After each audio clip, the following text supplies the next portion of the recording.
good stuff to check out this weekend, Cedric. Oh, yeah. Maybe especially if you're down in southern Utah. Yeah. You know, well, the camera that's behind you, we saw that rain, Yeah. the dark clouds. That's good movie watching weather. That is good movie watching weather until the power goes out. But you're right. Oh, yeah, that's that's the other problem. You know, we have lightning and everything else with these things. So southern Utah definitely getting in on the active weather while we're still enjoying the sunshine across the north. They need it, though. They always take some rain. Hey, this is Utah. We always want the water. You know, got that Great Salt Lake, too. Hey, let me show you what's going on here. Stormy. Yeah, it need a little bit of little drop or two in there. Hey, stormy Cedar sunset here for you. If you're in Cedar City, yeah, we had those dark storm clouds off into the distance. Those shafts of heavy rainfall in the background as well.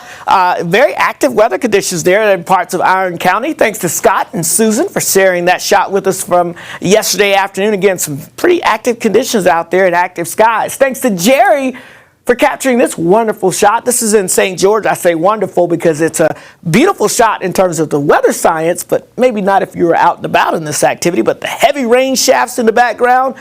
But notice, we had cloud-to-ground lightning. What is cloud-to-ground lightning? That's the lightning bolts that start off in the clouds and make their way all the way down to the ground.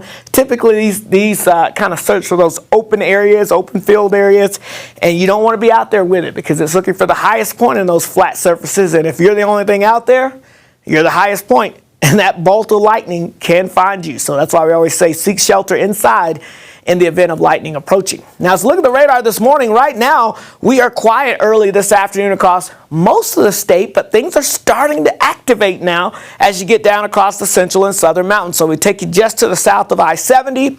As you get towards the Loa area here, just to the west of Hanksville, we're starting to see some activity percolating, a little bit of activity near and just to the east of Richfield here.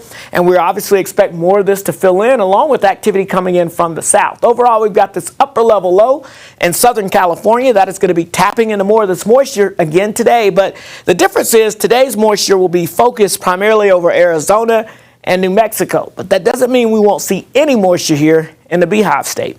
As you look at your upper level futurecast over the next few days, it's all going to be about this low pressure as it continues to fester down to our south. It'll continue to try to pump up some moisture. So tomorrow, I think we see another surge of moisture wrapping in around this low pressure into southern portions of the state. And then by the time we get towards Sunday, I think that low pressure actually moves into the southern part of the state. And that may bring a better chance of moisture further north across northern Utah. So overall, a shift in the pattern continues to take place. Futurecast shows us hour by hour again this afternoon. We'll start to see a few pop-ups, again, primarily in the higher elevations for us this afternoon. But you can see by 3, 4 o'clock, the Uintas down through the central mountains. And then as you get towards most of southern Utah, we'll have some of those scattered showers and storms out there. They'll fade out pretty quickly. 7 o'clock. Pretty quiet on the map. We hope that stays the case here and hope that actually happens. That'll be some good news. But here comes that next surge of moisture coming in for your Saturday across central and southern portions of the state. And then we'll see that moisture working its way north through the Saturday night into Sunday. We're giving everyone a chance of some of those scattered showers and storms. All right, temperatures out there.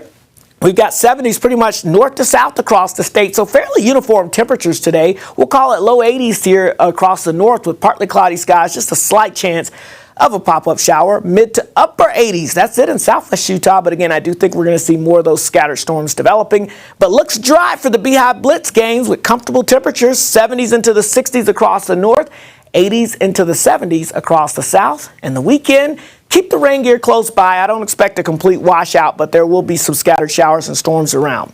Temperatures will fall into the low 80s for highs because of the rain chance over the weekend in St. George. The Wasatch Front will be in the 80s, dropping into the 70s with increasing rain chances for the beginning of next week. Matt?